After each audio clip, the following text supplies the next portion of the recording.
Welcome to the Jeff Thitoff Show. I'm Tito Jeff Thitoff. Follow me on Twitter at That Happens. The man to my left, Jimmie Bell. The man to my lefter, TJ Tilford.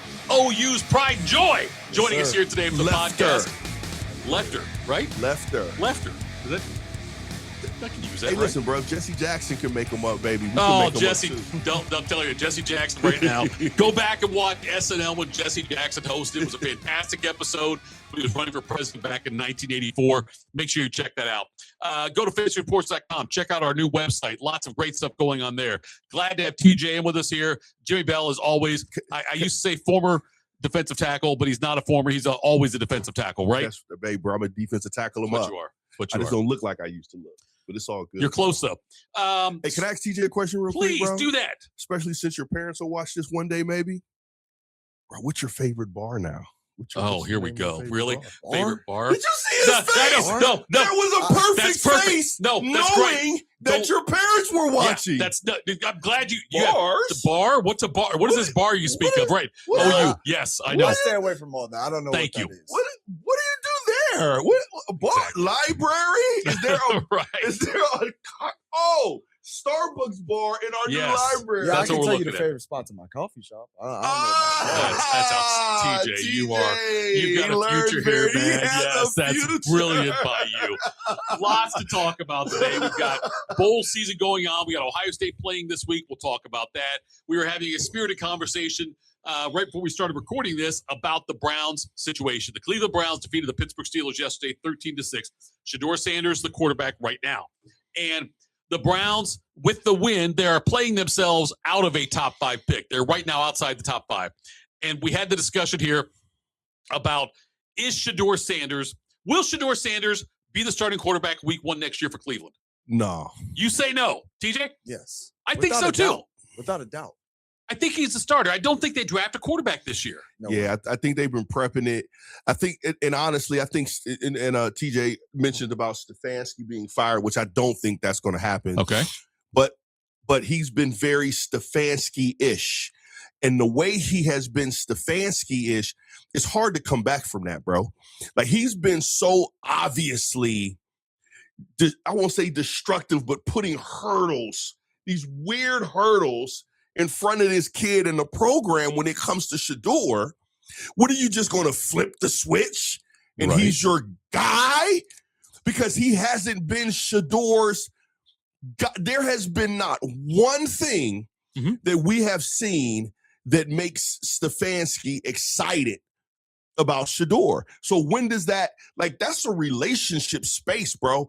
When does that happen? I don't think you flip that on and off like a light switch, bro. And I don't think it has anything to do with talent. I think whatever reason Stefanski has chosen that he doesn't want Shedeur or doesn't like him, doesn't like his flow, doesn't like it. I just don't think it's going to change, bro. Okay, so you say Shedeur is not starting week 1. Is Stefanski the head coach week 1? Absolutely. Okay. It's Cleveland Browns. What do you think? I'm going the opposite. I think Shedeur is the starter week 1 and Stefanski is not the coach. I'll put it this way. If the Cleveland Browns, barring injury, no injuries in the offseason, if the Cleveland Browns go into week 1 next year without Shedeur being the starting quarterback, that city will riot because they've rallied around this kid, built him up. They want him to be their quarterback. The fans do. From a fan perspective, they want him to be their quarterback, and there's no reason he shouldn't be their quarterback. Each week he is progressing. He's getting better. He's making plays. Shedeur Sanders should be the starting quarterback for Cleveland next year, without a doubt. Okay, so he certainly, and that's the part that bothered me throughout the season was that he never got first team reps. Yeah. Dylan was always getting the first team reps, and it was not him. And I think Cleveland should have prepared for that. I said early on that from week 8 on, I thought they should have said Dylan's the quarterbacks in odd weeks, Shedeur's the quarterback in even weeks, and let them both play it out. I know, and I got chided for it. You ridiculed me for it, but I'm just saying though, I wish they would have had that kind of plan in place to make sure they see both of them. Because the worst thing Cleveland can do right now, the very worst thing they can have right now, is after this season, not knowing if they have a quarterback. Yeah, I could kinte you for that. You sure. You took some lashes, brother. Like you was African, bro. You can say that I can't. You That's was fair. African during slave trade. That's fine. For that you can say that I can't. You can say that I can't. This is why I disagree with that. Okay. It is that how it all went down. I even heard who's on this morning? What's that? With Tyvis and Tyvis. And Tyvis T-Bone, was mentioning. Well, I didn't believe that the Shedeur thing, right? The draft and all of that. I was like, man, come on, Tyvis, stop tripping, bro. Stop playing for the camera. That's not true.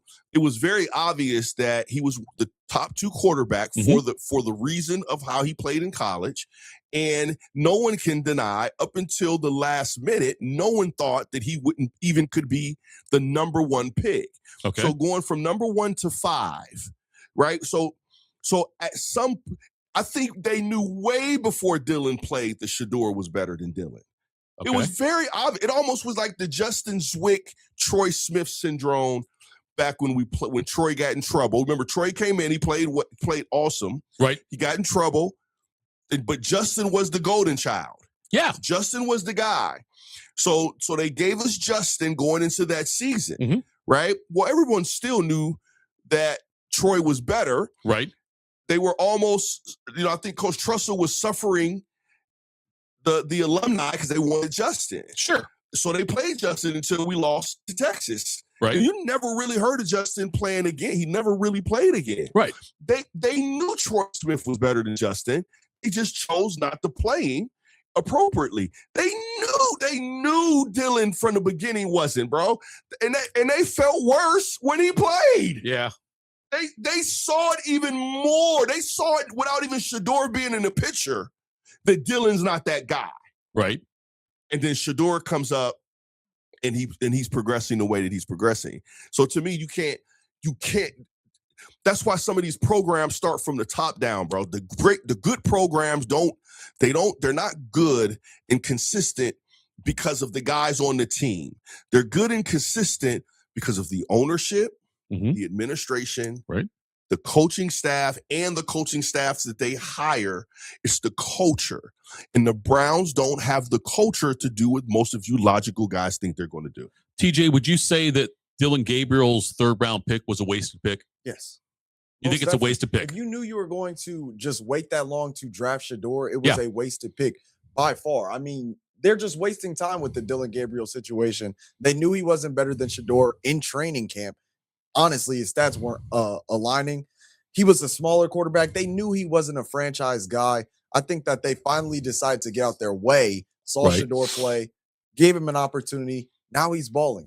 There's no way, especially with the NFL draft that's coming up. I don't see a lot of quarterbacks that are elite coming out of this year's class. I don't see a way that they draft a quarterback and play him over Shedeur next season. Yeah, the way it's looking now, they're going to have to, if they want to draft one of those top 3 quarterbacks, they've got to trade up. They have to have capital to do it. They don't have that much collateral. Well, they got the 2 first-round picks. They've got theirs in the Jags this year. So they've got the 2 first-round picks. They could probably move up if they wanted to. It looks like the Raiders are not going to – the Raiders got the number 1 pick right now. They're going to take Mendoza. That's what they're going to do. And then, after that, though, I don't know if there's a guy I love anyway, but you'll see a couple of other quarterbacks go in the top 5. The Giants will go defense. The Texans, not Texans, the Titans will not take a quarterback. Obviously, they've got Cam Ward, but if they wanted to move up, they probably could. I don't think it makes sense to. They're in a great position to take an awesome offensive guy. Carnell Tate. Or an incredible defensive guy. Caleb Downs. Available. Arvo Reese. Because they go off of this, well, I can't draft the receiver that high. No, Carnell Tate would be great. That. Yeah. The Cleveland Browns receiving core sucks. Yes. Like I got to get the best guy. I could go out there and suit up for the Cleveland Browns. They got to get their best receiving guy. core is that bad. They need a number 1 receiver. Carnell Tate is right there sitting for you. He probably won't go top 5. He will be sitting waiting for you. And if you want to double up, you have 2 first-round picks. Get 2 receivers. Try and build something. I mean, you saw when Cincinnati did it the other year and got ridiculed for drafting Jamar Chase over Penei Sewell. Right. And look at how that worked out for them. Super Bowl the first year. Yeah, they still suck. No. But that's not their offense does it though. Their offense doesn't. Their offense is not terrible at all. It's that defense. And that was black sheepness stuff. I don't count that shit. Y'all be so crazy. Y'all be so trippy. I don't count black sheep stuff when it comes to culture. Like, you know what I'm saying? Like that's why Joey hasn't been back. And I'm a Joey guy. That's why they haven't been back. They caught lightning in the bottle at the right time, but they're in no way, shape, or form were they going to win with that formula. They should have paid Chase. They should have said goodbye to the other homie. Mm-hmm. And they T. should Higgins. T. Higgins. Okay. And they should have grabbed 2 nasty, nasty linemen, bro. And if they would have done that, then they would still be in the money. There's no way that Cincinnati should still look exactly the same offensively. Jordan running for his life around it. Nah, yeah. So I see where you're coming from. I disagree. I have a different narrative, but I will say this: I don't think Dylan. Real quick, go back. I don't think Dylan was a wasted pick. It wasn't a wasted pick at the time. Okay, because they weren't going to pick Shedeur. Right, yeah, Shedeur was there. You see what I'm saying? Right. They weren't going to pick Shedeur. It wasn't Shedeur or Dylan. They weren't doing that. Right. He just so happened to be there. Okay. It ended up being a wasted pick because of the caliber of individual that you chose, but that was going to happen anyway. You see what I'm saying? Right. So it wasn't a wasted pick because, again, I don't think people realize this. People have gotten set. They forgot. We forget about stuff so fast. Right. We forget about those 3 days. Sure. That kid was supposed to go number 1. Yeah, it was gonna be a top 2 pick. Yeah, and he went 3rd day. Yeah. People forget about that, bro. So Shedeur was sitting there. Right. And there's a great chance he would have continued to sit there because everyone had dug in. So they picked him as an incredible value pick. Right. Because he was just there. So Dylan was going to either pan out or not pan out regardless. We've got guys right now in the NBA, professional basketball, let's put it that way, that have played in the G League that now all of a sudden have college eligibility again, right? You got guys that's happening where guys have gone and played the G League for a couple of years or overseas, whatever, and have been drafted by NBA teams and now have college eligibility. I know you don't like that. I don't, but I will say this, though. I love it. If that was an option in college football, Shedeur Sanders were going back to Colorado for another year. Oh, yeah. If he could have, after he got drafted by the Browns. He wouldn't. Oh, he totally would have. Oh, are you kidding me? If he would have had the option to go back to Colorado for another year, he would have. This is why, again, Shedeur. To be a 5th-round pick? Shedeur is a different animal, bro.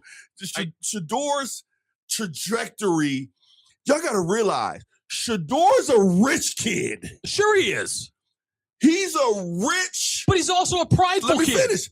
But he's not as prideful. His prideful is in himself and honestly in the Most High. When y'all seen him and his brother dancing and doing that little jig, they wasn't playing. That was serious. They didn't give a dang. They just wanted to get an opportunity. Bro, No. To be a rich kid with that attitude, okay, that's a little bit different, bro. He wouldn't have went back. He would have been the kid that says, just get me on a team. Okay. Because I'll play my way. The money is inconsequential to this guy. I totally agree with you on that. And TJ's agree with me on this. TJ, if you get a chance to be a 5th-round pick by the Browns or a 4th-round pick by any other franchise, wouldn't you think he would take that? I think he would. Yeah, he would. That's obvious. Okay, so I'm saying it's a combination of he dropped in the draft and the Browns. Give me Shedeur, if you say Shedeur, 5th-round pick by Browns. Hell, be a 6th-round pick for Dallas. Okay, I see what you say. I see a little bit of what you're saying. Now, this is another nuance. Everything is nuanced. Right. Bro, they wanted the Browns. Believe it or not, that was one of the programs that Deion, but listen, bro, Deion didn't screw this thing up. It was screwed up because of Deion. Okay. Right? In their marketing and stuff, he wanted his son to be somewhere where he could build, and it had a legitimate football fan base. Okay. Right? So he wanted somewhere he can go and brand and market his, not just be like the Titans. Okay. I don't think he would have wanted to go to the Titans by any means. Right. You see what I'm saying? Dallas is different because that's just Vegas? Would you rather go to Vegas, you think? That's a good question because Vegas Vegas is a different marketing space. I would actually see Deion as kind of a purist a little bit. I don't think Vegas would have been because the embracing would have been different. I think Deion looks at it like a Dallas. Okay. Right. So think about it. So you're just excluding the Browns as you should. Yeah, the Browns. Listen, because we're Pittsburgh fans, so we should exclude them. But if you're honest, Dallas, right? The Browns, okay. Pittsburgh, right? And I'm just talking. I know there's more, but those are these blue blood historical, fan bases that embrace football. You just don't want to include the Browns in that. No. You don't want to include the Browns in that. But it's the truth. But it's they suck all their. You look at the Browns, they've got that jersey, right? With all the names of quarterbacks. There's so many places you go. Quarterbacks go to die in Cleveland, right? Yeah. Yeah, bro. But maybe if they get it together, bro. Bro, listen. How many? Okay, check this out. This is a great question. Name 5. Is that a lot? Okay. Name 5 NFL programs that, if things are going well, right, that would be better than the Browns. Oh, from a fan if things are going well, 100%. You're right. I couldn't name 5. I said, let me name. I was like, 5? Is that too much? Look, if you're the quarterback that gets the Browns on the right track, statue. The Never problem is for food again in Cleveland. Right. The problem is, though, it doesn't happen. Yeah. And that's where I look at it. And so if you think you're that guy, then you're believing in Stefanski, you're believing in the organization, you're believing in the ownership. And I don't see any reason to believe in any of those 3 things. We're not believing in Stefanski at all. Okay. I do think you believe in the we're talking like we're in Deion's shoes. Okay. I think they're money people. All right. So I think they're in the craft space. Crafts get credit for Tom Brady and all of that, right? Right. But I think even they learned through the Tom Brady era the right thing to do. But the best thing that they did when they started that era is that he was willing to spend the money and to do the things that were necessary to be done. I think that's this ownership. I don't think that they're obviously it's there, so they're intrusive and they're micromanagers and all of that. But I don't think they're bad the way that y'all have. Cleveland has had some bad ownership, bro. What are y'all doing? And because the only really bad thing that they've done is hire and keep Stefanski too long because of those 2 coaches of the year. But if you think about it, how bad had you been to get 2 coaches of the year? So if not Stefanski, then who? Well, that's the thing you got to look at too. It is something that we've seen coaches go there that think they'll be the ones to turn it around. It doesn't happen, and then they're going. I don't know how attractive a job it is. If you want to be the next head coach of the Browns, you have to believe in Sanders, and you have to believe in the Haslams and the organization. I'm not there.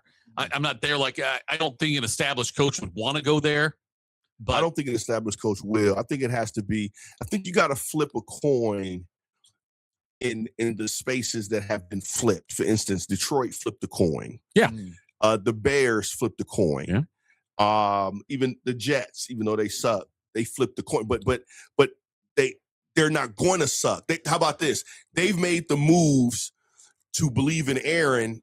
Right. To not suck, right? Aaron, defensive coach, right? Totally a defensive coach. Okay. But they are right now have 0 interceptions this season. Yeah, but because they for one, he ain't playing. Sure. Yeah, I got you. Yeah, when I heard that, I was like, he ain't playing. Listen, when I coached my first high school game, bro, I had it was beneath the bad news bears, bro. They wouldn't have had a program unless it was Jimmie Bell. Right. So I had guys who had never played before. Right. The first game was against their rival. Yeah. And probably minus the fact that the dude was weak-minded, he was an incredible running back. Okay. The dude rushed for like 300 yards on us, right? Right. In the paper, he says, "Never would I have guessed that I would have rushed for 300 yards over Jimmie Bell." Oh, look at that. I said on the radio, I said, "Listen, little young clown." He called you out, dog. I said, "Listen, little young clown, I wasn't playing."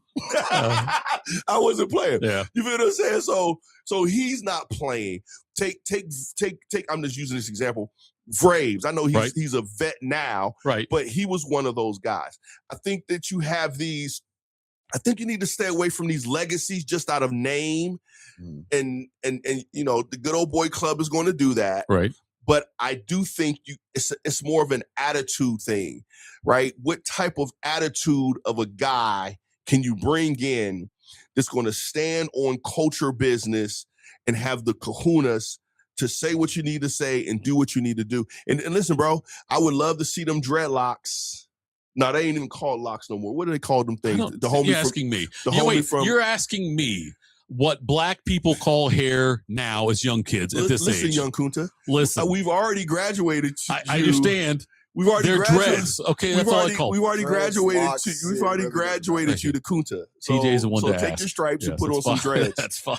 But the homie from Detroit. Okay. The defensive coordinator. Okay. I would take a chance on somebody like that. You know what I'm saying? Because you can tell he's a people guy and he knows what he's doing. So if you're willing to do something like that, as opposed to going and recycling people, yeah, I think they got a shot, bro. And I think the Haslins, to me, right, are the ownership that would allow that to happen, bro. TJ, do you believe in Mendoza as a decent NFL quarterback? Ooh. Yeah, y'all got to talk to me about that's a little bit tough. That's a little bit tough. Honestly, I mean, he has the mentality. Right. I don't. I don't. I mean, he's going to be a rookie. It depends on the situation in which he goes to. And being what everybody presumes to be the number 1 overall pick, your situation's going to suck. Yeah. So it's going to be rough for him to start for sure because, I mean, he has the arm talent, all that. But I don't see enough on his legs and just enough overall playmaking ability to be able to say, oh, yeah, he's going to be the guy for a franchise. I don't see it. I see him being more so a system quarterback. Yeah, like right now, if the Vegas would have the number 1 pick. It'd be terrible. Okay, so it'll be horrible. They already got rid of Chip Kelly. Really bad. They got rid of Chip Kelly as their OC. Yeah. Pete Carroll's probably on his way out. Yeah. I don't think Carroll will be there. So to pay who goes there, yeah, he's walking into a situation like that. Now you got a great tight end in Brock Bowers. You got Ashton Janty there. He's a fine young running back. A lot of young talent. Yes, a lot of young talent, but it's going to depend on that. Yeah, I think you're right. It's so much. I look at it more and more, TJ, and it's like it's the quarterbacks. Yes, if you're drafted higher, you make more money initially. Yeah. But good Lord, if you fall a little bit and get into a better situation, look at Bo Nix in Denver. Can I ask you a question? Yeah. Why is he a number 1 pick, bro? He's not. It's just the fact that there's no one else, especially at the quarterback position. So how come you can't draft the next Orlando Pace? See, this is where I have a problem with me. No, it's not me. Media has nothing to do with it. But these smart people, we think they're smart, right? Just because they sold 1 billion candles, right? Sure. Or they can sit there and code an app or internet that made them 1 billion. No, these people aren't that smart, bro. Because the only number 1 pick that I'm picking is the legit number 1 guy. And unless I'll do, if I need a quarterback, right? Now this is the deal. I'm still not just taking a quarterback. He has to be the number 1 pick quarterback. Does that make sense? So if you got a group of guys that have the probability to be a top 2, then I'll take the quarterback. But just because you're the number 1 quarterback, right? But if you deserve to be 2nd round, you see what I'm saying? He doesn't deserve any of that. At least somebody had. And how about this? Before I say that, y'all have to tell me what we've seen in this guy that would say, "Wow." When I he's say the number 1 pick of the draft. When I say you people, I mean former football players. Just so you know, I'm not saying you people. I'm saying you people. You people have egos, and NFL guys have egos like, I can make this work. Now, if you look at the teams in the playoffs right now, you've got the Broncos, Bo Nix, 2nd-year quarterback, great head coach in Sean Payton. Broncos, though they've had. Patriots, 2nd-year quarterback, Drake May, great coach and Mike Vrabel. Caleb Williams, right, 2nd-year quarterback, also with the Bears. And so, like, you've got all these guys in year 2. Right, year 2, you got that, though. And so if you're an NFL team like the Raiders, your thinking is, I've got to get a franchise quarterback.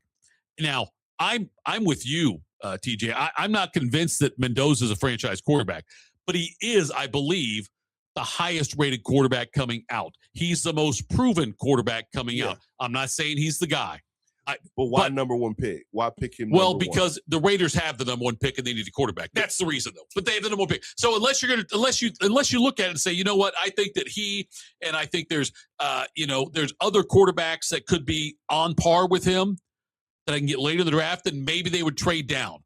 But if you're the Raiders, though, you've got one shot at drafting a quarterback in this draft. If you don't take him one, if you take somebody else one, and I'd be fine to take somebody else one. If they don't take him number one, though, then they're not going to get a franchise quarterback early. Mark my words. Yes. Let's hear it. In this draft, there will be at the minimum 2 quarterbacks. Okay. I don't care where they're drafted, that'll have better careers than Mendoza. Do you feel the same way, TJ? No. I'm not confident in this class as a whole. Right. Like the best quarterback, in my opinion, potentially coming out this year will be Dante Moore. Right. My question to the Raiders is, how willing are you to suck again? Just be terrible. Dante Moore from where? Oregon. Dante Moore. He's super athletic. How willing are you to have another bad season and then come back and next year have the chance to get a better quarterback like a Julian Sand, right? In my opinion. Yeah. That's the question. Because, you have the number 1 overall pick. And outside of quarterbacks, this is a stacked draft class. You have players like Ruben Bain, Caleb Downs, Arvell Reese, a bunch of wide receiver talent, a bunch of O-line talent everywhere. So you really don't need to grab a quarterback this year, because think about it. That first year isn't going to be some type of miracle magic. You're not going to make the playoffs next year either. It won't matter. Go out there and draft a guy, either offense or defense, that is going to long run help you be terrible again and come back next year and say, okay, we'll try again for a quarterback. I think you do agree with me then. I think, and let me throw the word potential in there. I ain't even throwing the potential in there. I'll just do that to ease everybody else. There's a potential that there will be 2 quarterbacks in this draft that will have a better career than Mendoza. Okay. Out the door. And I'm not even taking, I'm just putting that to ease, Kunta and Little Wig over here. You know what I'm saying? But I don't think I literally think, bro, he's a good college quarterback. Right. Like even the guys you named, Bo Nix operated in a dynamic offense in college, but he still wasn't the number 1 pick. And he wasn't drafted to be a number 1 pick either. You see what I'm saying? So, and I think he's better than Mendoza in college. All of these guys that we name, Mendoza doesn't fit in that number 1. He doesn't fit in that space. Take the one of the wackest quarterback drafts when you had Johnny Manziel. No, not him. You had the Baker's man. Right. You had homie from USC. You had homie from UCLA. And Josh Rosen, yep. Then at the bottom of the barrel, you have the best college quarterback in that era. And that was Lamar. Okay, in 2018, you had, let me back up and take a look at it here. Sam Darnold was in that one also. Yeah, Sam Darnold's the one. Yep. You had Sam Darnold in that one. Baker crept up to 1. Right. Who shouldn't have been a number 1 pick. Right? You had Baker 1. You had Darnold at 3. You had Josh Rosen. Josh Allen Rosen. Went 7. Right? Allen went 7th. Yes. Was that Josh Rosen in that draft too? Or no? I don't think Rosen was in that draft, was he? No, he wasn't. He was in the previous draft, I believe. Yes.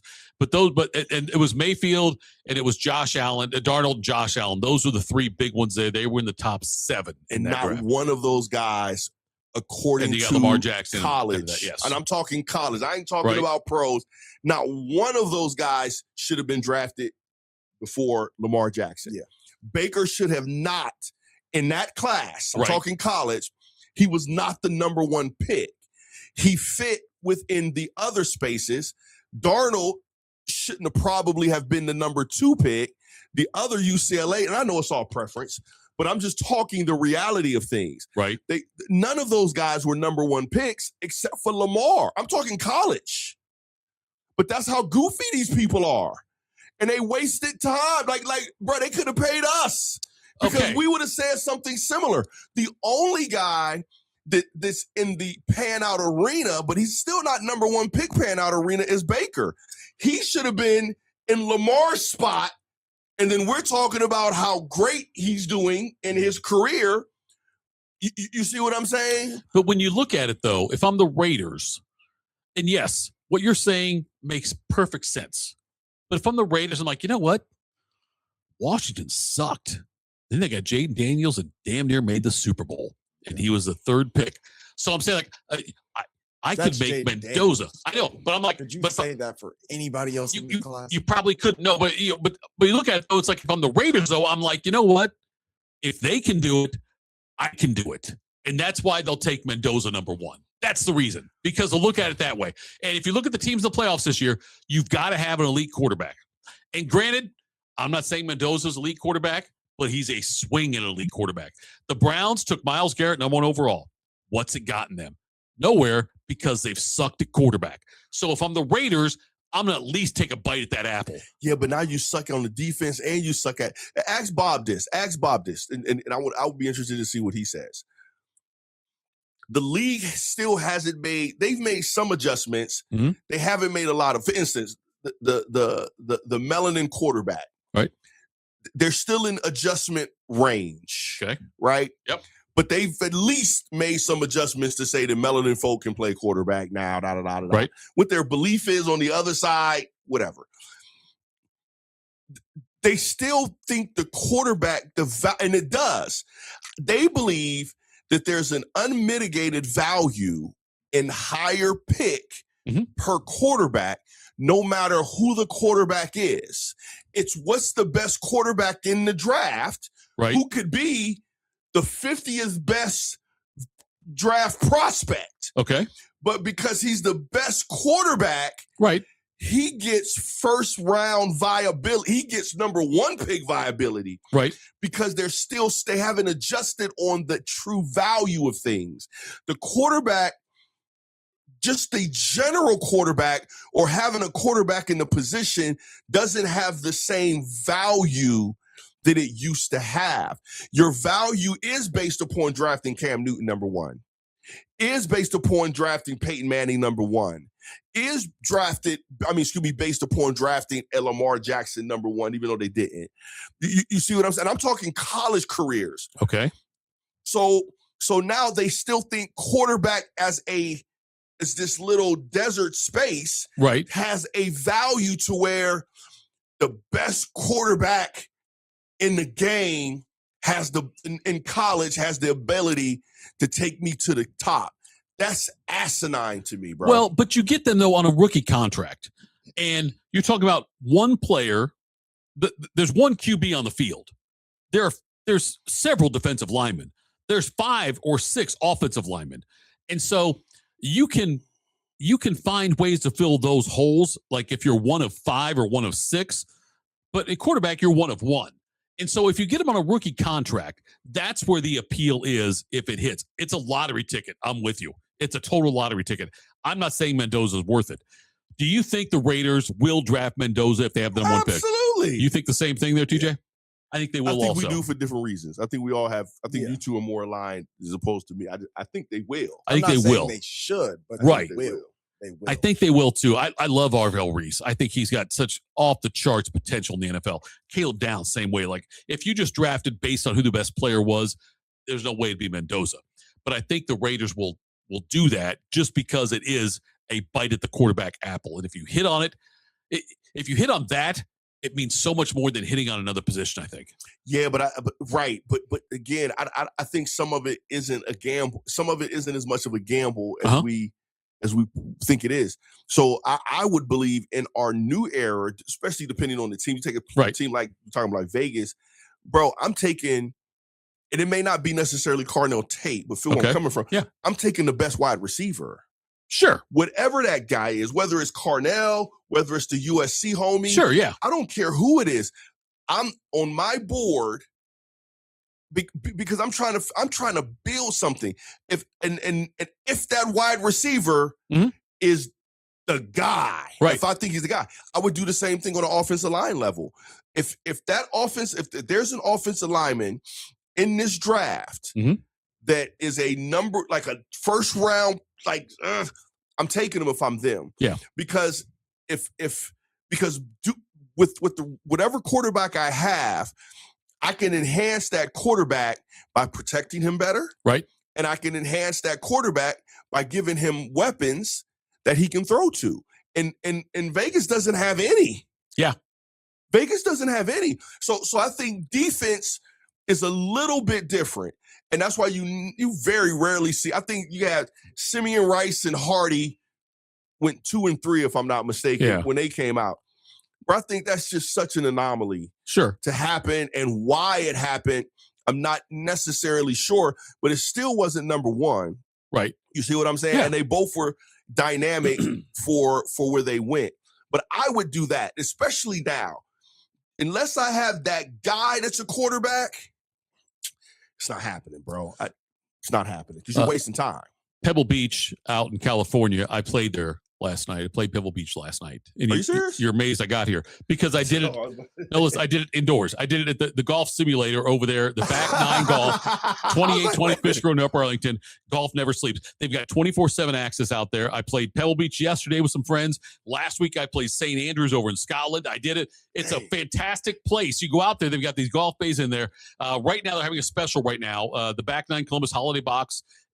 You can normally cost $300, $150. You get a 1-month membership there. Like I say, 24/7 access. You'll also get Back Nine branded golf balls, cozy Back Nine, beanie Back Nine, all these things. Fantastic stuff. It's a fun place to play. So many different games out there.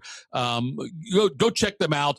Golf never sleeps there. 2820 Fishing Road in Upper Arlington is where you can go. I played there. I play there often now. I love it. I went out there with Tim May. Email Columbus at the back9golf.com. Columbus at the back9golf.com. Check them out. Or you can text them 614-362-PUT. It's 614-362-7888. Are you a golfer? No, but I stay at a Holiday Inn. Okay. Quite frequently. Do you get asked to play in like charity outings? I'm sure you do. Okay. And I tell them I'm the best entertainment you'll ever have. See, I think that's, I say, put me with your best foursome, or the foursome that you want to influence the most. Right. Let me go. I said, I'm dressed the part. Right. I'm not bringing any golf clubs. Okay. And I'm not going to have any golf shoes on. So Tyvis got asked to play in one. Oh Lord, can you kid? And he went out there like you with no golf clubs, not a golfer at all. And what they had him stationed on a par 3. Okay. Where it's like the groups come through, they get to play with Tyvis, right? That's your thing. He gets to play with you in the scramble. He'll hit his ball. You can play his ball, play someone else's ball. It doesn't matter. But he'll be that's like the charity thing. Tyvis gets up there. That's the second time, by the way. Now Tyvis, let's do the first. Tyvis borrows a guy's club, takes a swing. The club goes flying out of his hands into the pond. It went into water, like you couldn't retrieve it. See? Okay, he made the Not Sports Center top 10. Second time he did it. The first time was when he got the day that the Indians at the time had him throwing out the first pitch. He got cut earlier that day by the Browns. Oh, geez. So he had him on not top 10. That's twice Tyvis made the not top 10. But yes, he threw the club though. See, this is the deal, Tavis. See, this is the deal. He didn't have a problem telling people I don't play. Right. He didn't have the balls to actually not play. Right. Yeah. It was not. Yeah. Right? So it wasn't there. So people do that all the time. Oh, Jim, you can use my clubs. Here. Right. Yeah. I know you're going to putt. I'm like, yeah. No, I'm not. I'm good. I'm yeah. not. Right. I'm not. I'm on the cart. It's not happening. Michigan hired Kyle Whittingham to be their new head coach. 66 years old. Okay. He was at Utah. He had been at Utah, by the way, for 32 years. 21 as a head coach, but 32 years there. So 66 years old, he goes to Michigan. Not a Michigan man. But he certainly, which is probably what Michigan had to do, is not hire a Michigan man based on what they've done lately. Yeah. After what happened with Juwan Howard, all the Harbaugh, Jerron Moore. Yeah, they had to establish a separate thing. Yeah. He's 66, signed a 5-year deal, $8.2 million per year, which is less than you would think a Michigan head coach would make in football. Nonetheless, Do you think he's there 5 years? I'll start with you, TJ. You think he's there 5 years?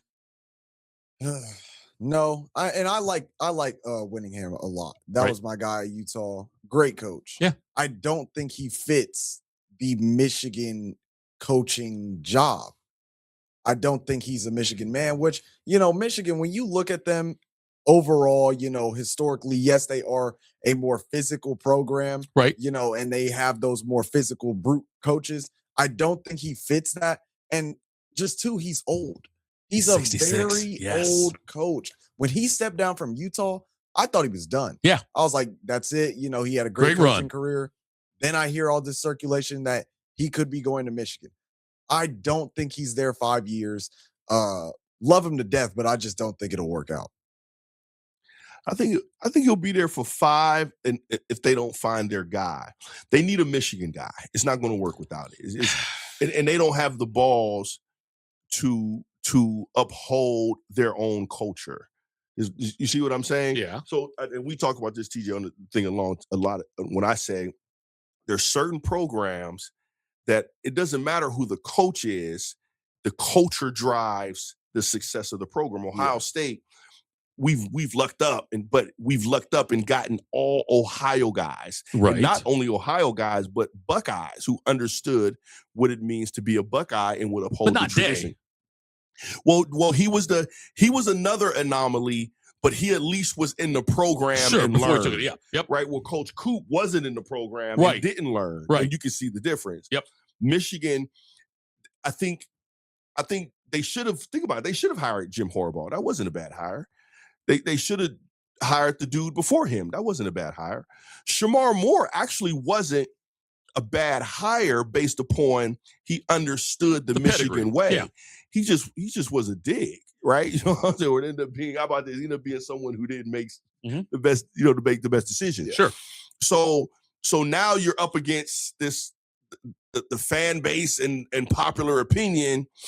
And now you really do on the excitement level of Rich Rodriguez, which you never should have hired. Sure. You go on the underwhelming side of the coin and hire another guy who's not a Michigan guy who you shouldn't be hiring, right? You should go in deep, find a Michigan dude with integrity, or at least is going to do it the right way, your way, and hire that guy until your guy shows up. Now you hired a dude, but they even asked him, he don't even understand the game. I saw that. I saw that. They said, so do you hate Michigan now? Ohio now. Ohio State, yeah. Ohio State, he said, I guess I do. I get that. So he don't even understand the game. Okay. Coach Truss understood the game. He got on that mic and he said, all I need to do is beat Michigan. Okay. I'm going to probably not be that good. They weren't bad, but they weren't terrible. Yeah. But I'm probably not going to be that good. I need to get the pressure off. And the only pressure I need to get off is beating Michigan. So I was at the GM plant. I was done playing ball. I earned a position at the GM plant as a manager. So I was a company man, had my little bucket. And my whole family's GM people. Okay. So they used to always ask my dad, I get calls every week. My dad's an old school country boy. So Jim, how you guys going to be this year? The people on the platform want to know. Right? I just to give them some information. But when he asked me about Whittingham? This is when he asked about Truss. Yeah. I said, I don't know, bro. Because we grew up with Truss. Right. I said, I'm just so used to them dominating in a certain fashion, seemingly not making a lot of adjustments, just kicking ass out of Youngstown State, bro. They just kick ass. I said, well, you got to make adjustments out of Ohio State. But when I heard that interview, when I heard that mic in St. John. Yep. No, you see, first of all, it's not St. John. Because Tressel hates me for that. I mean, the shot. My bad. It was a shot. I said it to Tress to his face. And he's like, how old do you think I am? Right. It was a shot. Yes. It was a shot. Yes. But I said, he got it. He gets it. He gets it. But the fact that Whittingham, though, who you replaced at Utah was Urban Meyer. Mm-hmm. He was Urban's handpicked guy to take over at Utah. And before Whittingham took the job at Michigan, he talked to Urban about it. And so the fact that he's got, I don't want to say Urban's blessing, but Urban anointed, said, yeah, go take that job. That's got to stand for something. Urban also called Eddie George and said, the Bowling Green job is opening. Right, yeah. Okay. So I'm just saying the fact, though, that Urban, though. Listen, Herb, I can't take anything away from his accolades. Right. But your coaching tree sucks. No, Eddie George doesn't suck. Yeah, Bowling Green there. I have inside information. Okay. And it's going to get worse. Okay. Bowling Green, by the way, plays South Florida this year, coming up next year. And it's going to be not pretty. Really? Oh, this is breaking news. This is another episode. Yeah, okay. Yeah. All right. Back to Whittingham. Yes, Whittingham. Yes. I'll put it this way. Yeah. I think it is a good turnaround coach. Okay. It'll be able to get that whole image and that monkey off your back of you guys are just scums, cheaters, all these different things. He will break down the noise for you. So instead of 5 years, I think they should have looked for 3. Just a few years to get that monkey off your back until the next guy is ready to come into that program. Because, I mean, that's a huge job. That's a huge job. People are going to want to take that job. They couldn't get Kenny Dillingham because he's loyal to the Sun Devils. But this is a good hire just to get. Is that guy a Michigan guy? No. He's ASU. He went there. He's ASU. He's ASU. Our running back coach. He's that Memphis. Who was the Memphis coach back then? They come from that tree. The Oregon coach, our running back coach, and the AZ coach, they all from the same era. That Memphis. I can't think of his name, but they come from. But keep going.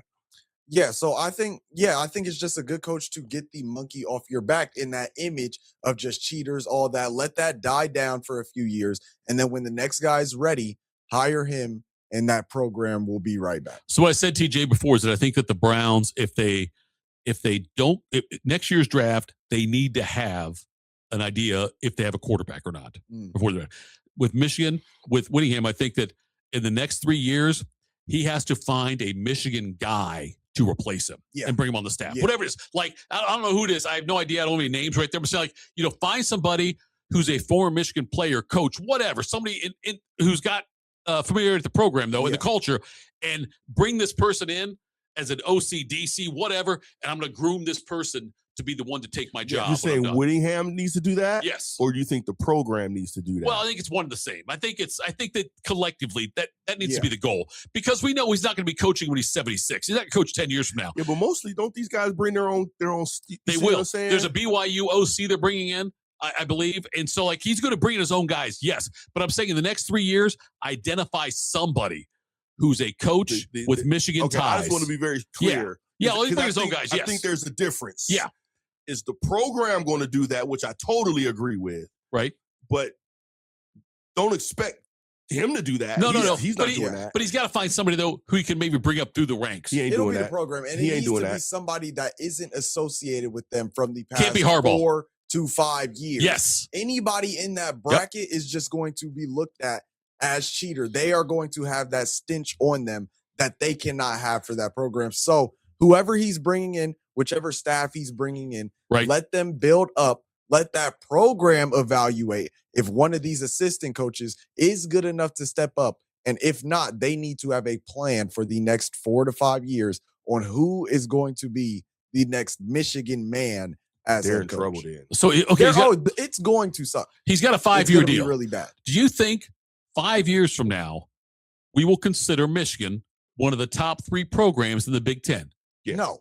Wait a minute. Okay, wait. You mean, so I'm thinking business. Do you mean they're going to be that good, or do you mean a good program to go coach? I think I'm saying, will they be that good? Do you think in the next 5 years? Bro, so it's Ohio State, Oregon, Indiana right now, right? In some order. It's over. Bro, they got, bro. So they won't crack that top 3. They will not crack that top 3. They might not even crack the top 4. For one of their biggest, Michigan State.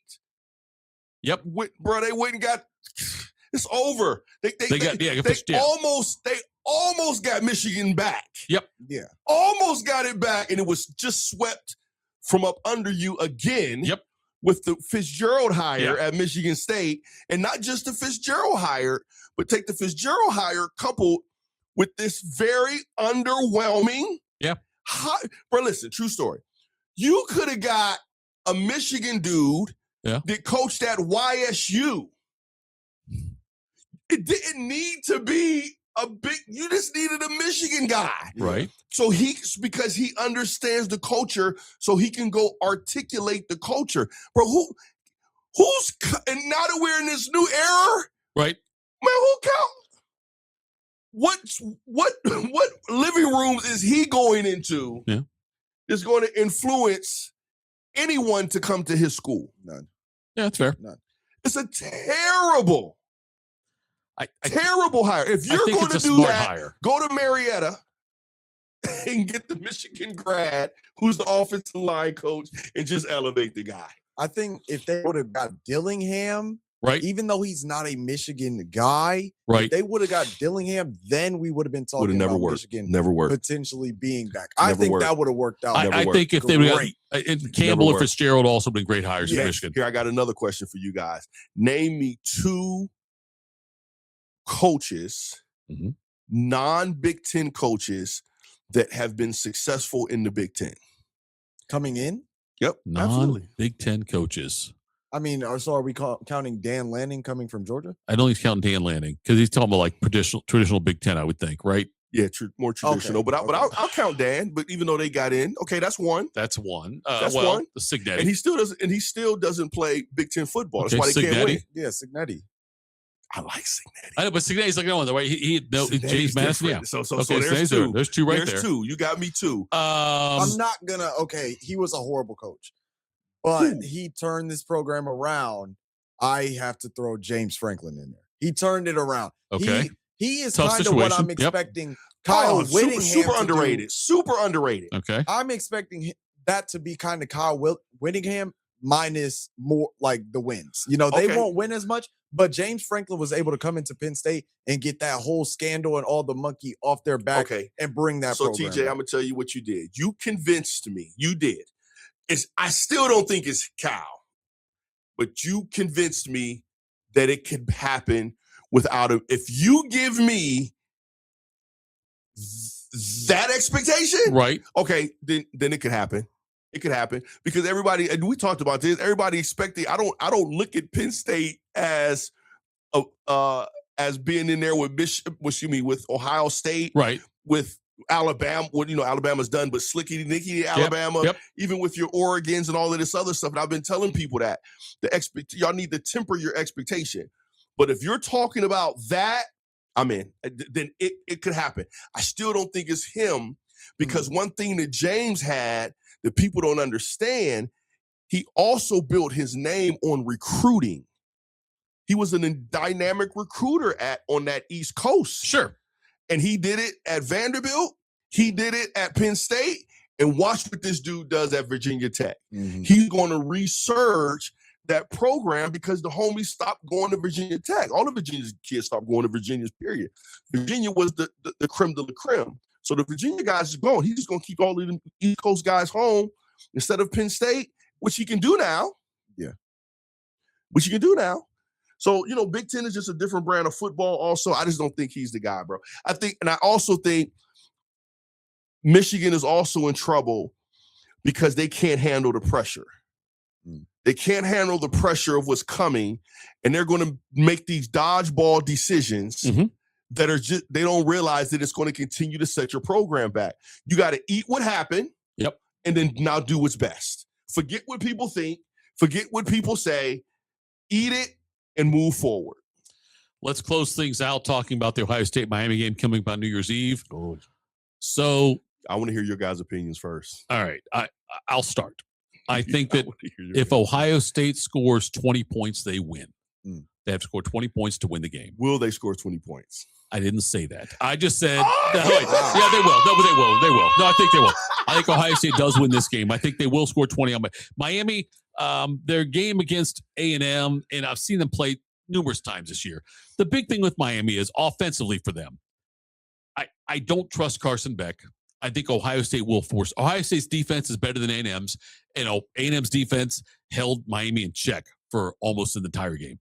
So I think that happened. I think Ohio State forces turnovers. I'm curious to see how aggressive Ohio State is with their play calling. Ryan Day now taking a bigger role in that. I'm not sure if it's announced as a bigger role. I think he played a big role in it before anyway. I think like he had something to do with it. He said it was collaborative effort. So I don't think that changes that much. It's just official now. It comes out and says that. And he says how Heartline's going to work with receivers quite a bit now. One of the things that I find interesting, though, is after what an A&M game was a tough game weather-wise. Nonetheless, one of the rare games Ohio State has a special teams advantage. And I think they do in this game. And I'm curious to see how the kicking game goes, but that's saying a lot. I know. Yeah. I want to see, though. I want to see if Ohio State, how aggressive they are in special teams, punt returns, kick returns, and whatnot. If they take more chances that way. I hope they keep. The receivers on the field more often than they did against Indiana the first time. Go ahead, TJ. I want to hear your opinion too, bro. There's 3 things I have on this game. Number 1, the timing of it. Last year, we saw all the teams with the first round bye lose. Yep. They came out rusty. We'll see if that happens to Ohio State. I doubt it will, but it has to be talked about. 2, like you said, Ohio State's aggressive play calling. That's what it comes down to. When you look at Ohio State under Ryan Day, they do so much better when they decide to play to win and not to play to lose. That Indiana game wasn't the greatest play calling because they weren't playing to win. They were playing not to lose. When you see Ohio State play to win and they are aggressive, Oregon dominated. Tennessee dominated. Beat Texas, beat Notre Dame. Even going back before that, I know they lost to Georgia, but they played that Georgia game to win and took that team down to the wire, ended up losing due to a missed field goal. Even back 2019, a game with the balance of both, I think. Ohio State versus Clemson. Ohio State came out aggressive, but when they got to the red zone, they settled for 3, and they ultimately lost to Clemson. If Ohio State calls plays like they did in the playoffs last year, it's over. There's nothing to talk about.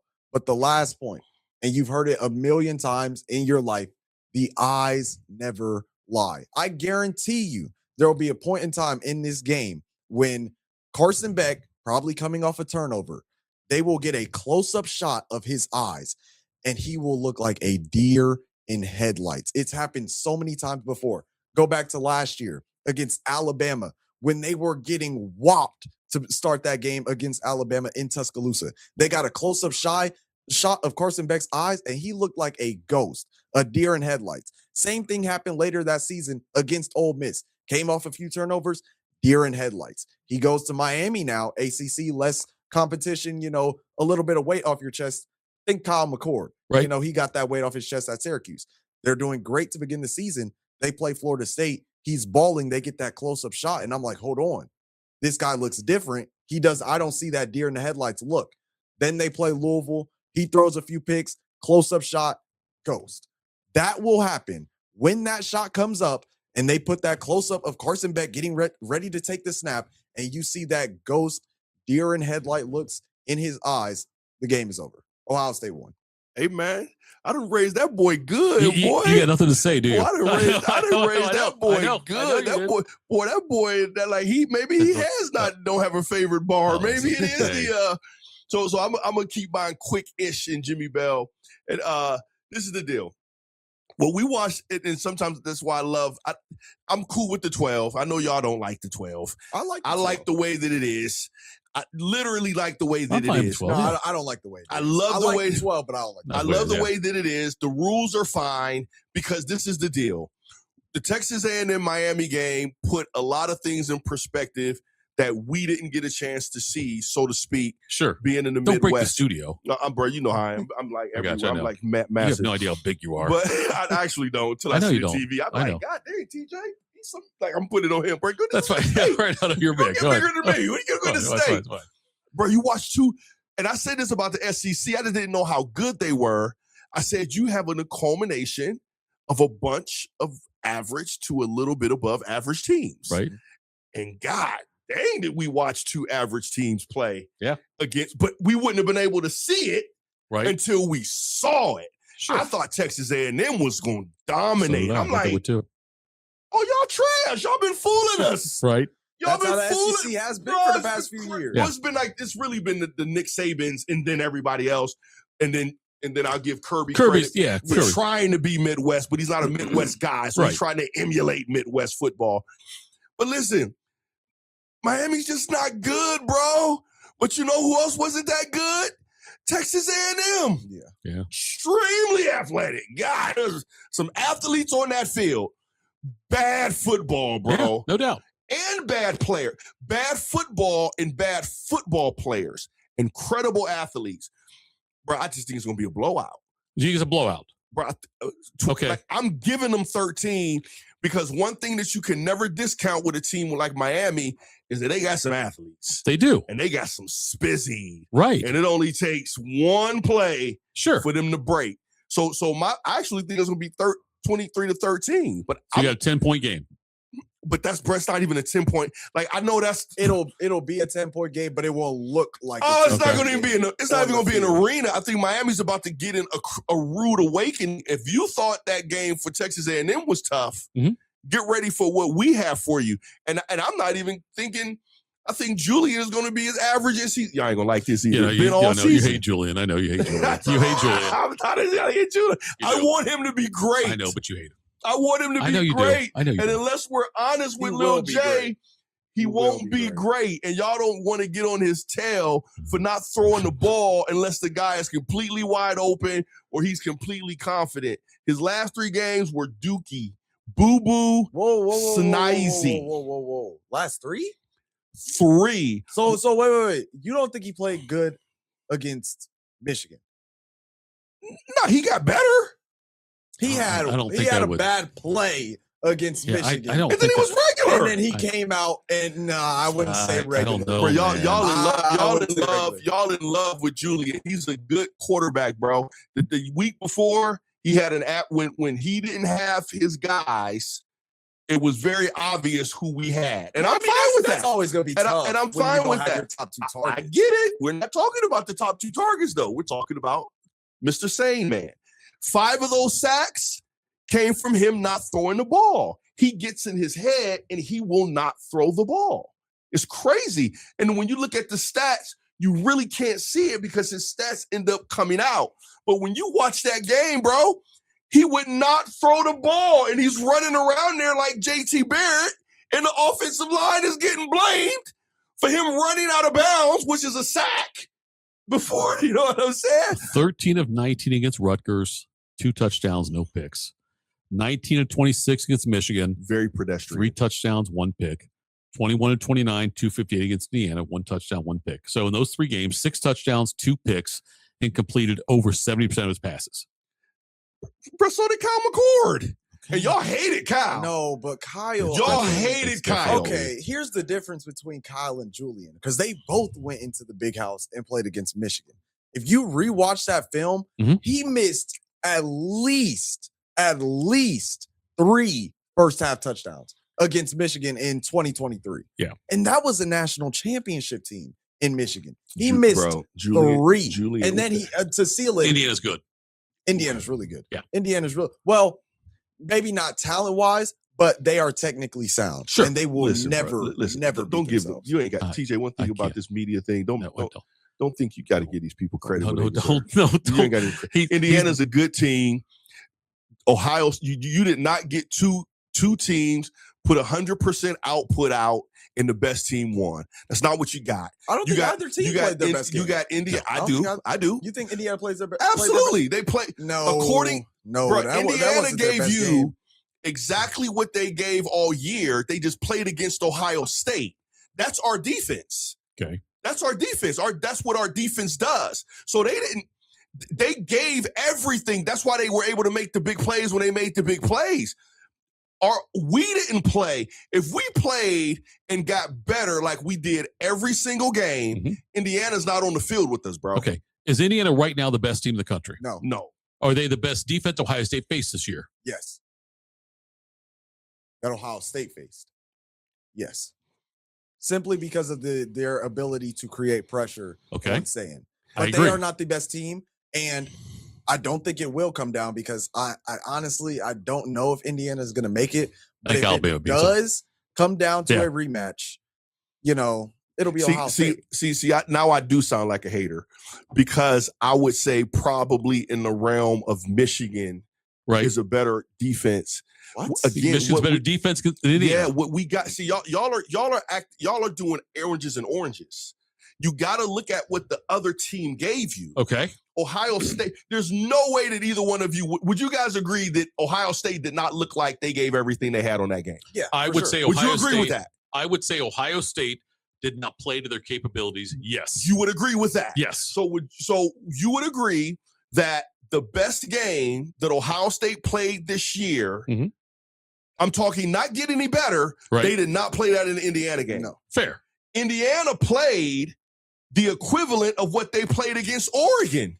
Indiana, which is probably their best game. So you don't have two apples to apples comparison. You got one team that was consistent enough to do everything, no matter how it came out for them, to give everything they had all season. That's who Indiana was. Ohio State we did not give, whether they won or not, we did not give. If we would have lost and we would have just given everything that we gave all year, I'm in. Indiana is the winner. I think that, the game, the Big Ten championship game, meant a hell of a lot more to Indiana than did to Ohio State. Yeah. I think if you ask Ohio State players and fans, beating Michigan more important than Big Ten championship. But if you remember, I told you this year, that's the danger. Sure. Last year, we were a better team because our players individually were just veterans. That's a different type of better team. This year, we're not a better team necessarily because for player, I would say these guys are better than those. Bro, they were operating like a John Thompson or what's the crazy Cheney Temple defense. They ran like they were like an amoeba. Like God, dang, look at these dudes. When you watch the film, you're like, man, these dudes know what they're doing. It's not just player for player, which meant, and I've always said this, they can't come into any game thinking they're better than anybody. They have to be the best team, willing to do what the team needs done to win. And they did that every week and got better. It was beautiful to watch them get better every week. They played against Indiana. It seemed like they tried to play like they were better than Indiana, as opposed to we're going to play and get better in ourselves. Because there's no way you can think that happened when they didn't give the output that would make them better. Even if they didn't get better, you shouldn't have gotten worse. They looked worse than the best than they've played all year. I don't think, of course the game matters, but both teams were going to get the bye. And going into that game, I had a weird feeling because it just meant so much more for Indiana to finally get to a Big Ten championship, having beat Ohio State in 30 plus years, whatever. All the storylines, Ohio State putting out the cigarette last year. They wanted all the revenge. They wanted it all. It meant more to them in that situation. Then that's hard. Then that's tough. But that's tough to beat. What I mean by that is it's gross. If you're not, especially in football, if you're not willing to put out 1,000,000% under any circumstances, then you have the probability. That's why your Miami suck. Because for them to play, they got to play against an Ohio State. That's the only thing I'm worried about is the talent in one game going to show itself. You see what I'm saying? The reason we were so good last year, and I said this, I said, if we give in the tournament the best game that we've given all year last year, no one can touch us. I literally said that. I said, we're the best team in the country. Y'all looking at record. People looking at records. I ain't worried about the records. I'm looking at on the field. Name a team last year that was better than us on paper. Not even close. This year's not that way. So, but in football, if you can't find that fortitude to play the Gremlins the same way you play Michigan, that's why I didn't agree with sitting the fellas out the week before. Because you put the incorrect emphasis on Michigan. Well, how do you recreate that? There is no other Michigan. So if I need to be at my highest emotionally to play against Michigan. Well, bro, it's over. You need to be able to play like that all the time. Now, there is a little bit more emphasis on Michigan because we hate them and we don't give a damn about, who they buried yesterday, right? You know what I'm saying? But the fact that, that's why I actually don't hate that understanding. If that's the understanding that we're rolling with, then we're in trouble in the tournament. If Ohio State had come into the game with Indiana needing to win to make the playoff, I think it'd be a different thing. And I think that's gross. I think that's tough. That happens almost everywhere. Even the only place I haven't seen that ever happen was Alabama under Nick Saban. Because he coached with that level. And what's our standard? And what's the standard, TJ? I know that's the standard. That's the standard. But that's very, very tough to get up for every single game. So you agree with me? You know you're gonna cakewalk past the team. So you agree with me? You know you are. Yeah, but you're allowed to agree with me, TJ. The Michigan game, don't agree with them. You like to say TJ, don't do it. Don't do it, TJ. Don't do it, TJ. But I don't think that's fair to say. You have to come out and play Grambling the same way you play. Indiana. That's the mental formula. Okay, so then based on that, are you concerned about Ohio State, their path to national, based on what you just said about Michigan, the fact the Indiana game, they didn't get up for Indiana? Does that concern you in this tournament?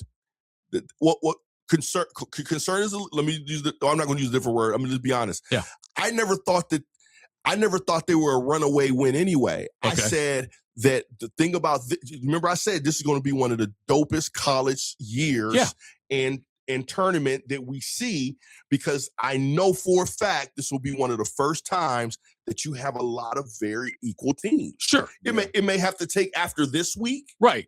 But can you go through Miami, Georgia, and Indiana? That'd be a great run. Or Miami, Georgia, Oregon, whatever it is. But go through all that. Yes. I think don't disregard Tech. No, Tech. You're right. No, yes, you're right. Yeah. Oh, I gotta see them play, bro. Okay. I gotta see them play. And part of it I'm hating because they should get the same drama we got last year when it comes to that money. Yes. Because we didn't do it the way people think we did it. Yeah. And they are buying. Yes. Buying. Bro, they need to. They don't get the heat. They don't even get the flick. They don't even get the spark that we got. That's so unfreaking fair. So I actually want to see how good they actually are. But I never thought Ohio State was a runaway. Last year, I thought they were a runaway. I thought the best team in the college football last year. Yes, I did think going in the tournament. Yeah. Now, I did say this.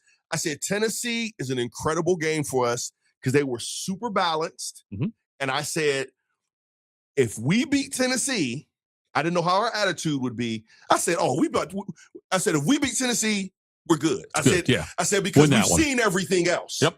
I said, we don't have a single solitary problem. Even that, they try to make Texas seem like, bro, that 7 points might as well have been $1 million. Get out of here. So you know what I'm saying? So I think it's I'm not concerned. Okay. But I do think, I never thought that we were a runaway. And if we come out, like TJ even actually said, if we come out with the attitude like that Indiana game, mm-hmm. a whack, goofy team like Miami could beat us, not because we're good. You know what I thought about, bro? The Florida game, the Florida national title. Oh, I don't. Very similar. That. I know. You're right. Very similar. I know. They didn't deserve to be there. They didn't. They lucked up there. Yep. Athletically. Yep. Urban's first year. Athletically, they got there because they ran through the down SEC. Mm-hmm.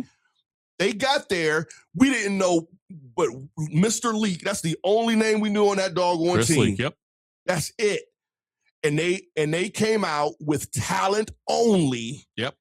Athleticism only. Yeah. And beat the best team in the country. Yeah. You feel what I'm saying? Yeah. So that's why, TJ, I don't give a pass. You got to show up, bro, because some of these teams are good enough to beat you. Yeah. Not because they're bad, but because they're athletically enough to make the plays. It's going to beat you, bro. So we're all buying Ohio State double digits over Miami, right? We're all saying that. Yeah, and 13 is me being a BITCH. Okay. I think that's fine.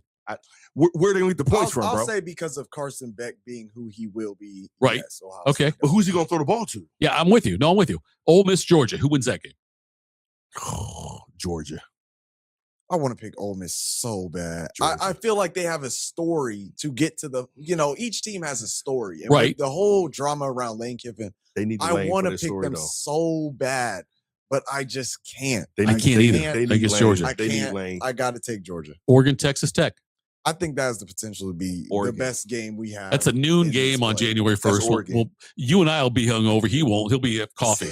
Yeah, I'll have coffee. Right. Espresso. Espresso high.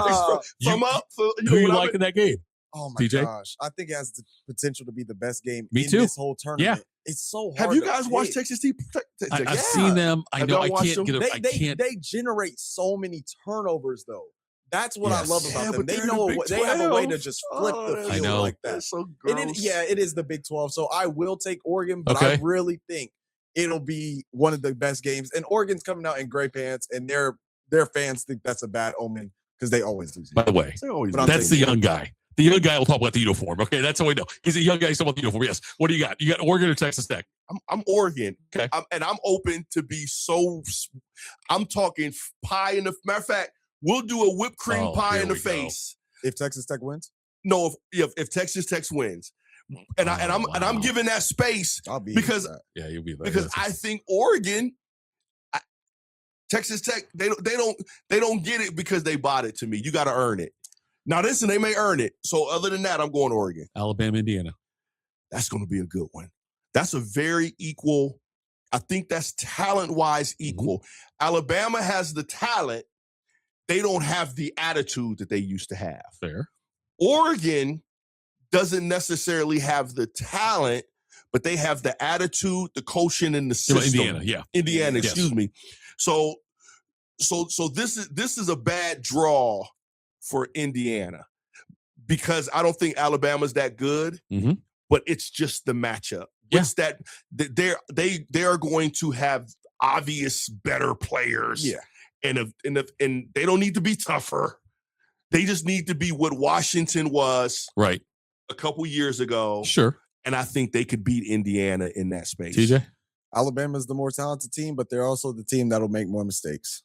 Indiana wins a close one because Alabama just can't. They will beat themselves. See, Indiana will not. I think Georgia wins, and I think that Oregon and Indiana win. I think we have 3 Big Ten teams in the Final Four, which is amazing to think about. And for the SEC to be shut out there. Well, Georgia will be there, yes. On fire if Georgia doesn't get there. Yeah, we're top heavy. We're top heavy. We're top heavy as we ever been. Right. Which is dope. We always top heavy. But SEC, and they're going crazy now, TJ. They just don't know how to articulate it because they've rolled the coattail of Nick for so long. Yeah. They've rolled that coattail. I've been telling them, I said, bro, y'all are mid-major at best after Alabama. Curb is on and off, so I'll give you Curb in Georgia also. Right. Now, this year, I will say they've had more average teams be good than normal. Okay. So that's why I said that. I said, bro, they literally have a cluster of the whole conference. Yeah. They don't have a number one team in that conference. They got a cluster of really average teams in that conference, bro. We're top heavy as heck.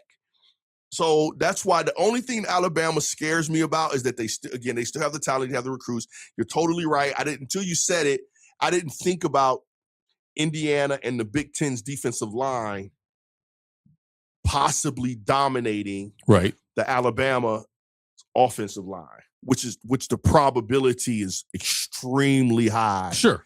That could happen. It'll be a good game. Mendoza, Simpson. Yeah. It'll be, it has the storylines. It'll be a great game, but Alabama will beat themselves because, they should have lost to Oklahoma. They should have. I picked Oklahoma. And yes. They should have. They should have lost to Oklahoma. Oklahoma, the big lead, they blew it. Yes. Yeah. Alabama needs to be able to. If they can run the ball, they'll be successful, but that's a big if. Jimmie, tell people where to find you on social media. I'm thinking about that Oklahoma game now. Pie in the face. Here we go. Alabama should be ashamed. No, they're not. But you can check me out, JIM, on all social media platforms, JIMMIE, because I don't know that Y guy. Don't be putting Y in my name. All can find me on X at the Know-It-Alls 9095. And actually, I jumped on Fanbase. Y'all can check me out on Fanbase also. I've been working that little platform. We'll figure it out, though. TJ, where can people find you? Look, honestly, by the way, it pisses me off. Jimmie brings somebody in who's better than me, younger than me, more handsome than me, and that right there, I took it as disrespect. No, bro. Don't. Listen. I'm about as old school as we get. I don't give a damn how good he is. He'll never be better than us. Listen, he's you good. See what I'm saying? No, he'll never win a basketball game against us. Okay, He'll never win a swimming meet. We got old man strength. He'll never even win a sprint because guess why? We're probably going to trip his ass not run. I'm just saying, though. So he'll never beat us, bro. Right. Ever. TJ, where can people find your social media? TJ Tilford on Instagram and Twitter. I also have my own college football podcast, TNT Smoke Factory, on YouTube, TikTok, Instagram. Working on rebooting that since the first semester in the factory. What am I smoking? In the factory. All the hot takes. There we go. Okay. All the hot takes. He's TJ Tilford. And we love to hear hot takes. I'm like totally trying to get you in trouble, bro. I'm trying to get you a spanking. We couldn't get him on the drinking thing, and now we get him on this. I know. You're 0 for 2. I'm totally 0 for 2, bro. I stink. I can't reel him in. We'll get TJ on here again soon. Follow me on Twitter @ThatHappened. This has been the Jeff Thitoff Show. Thanks for tuning in. Make sure you check out fanstreamsports.com. Check out all of our great content. And TJ, God, thanks for being so good. We'll talk to you guys again soon. No doubt. Peace. Good job, fellas. Yes, sir. We went out.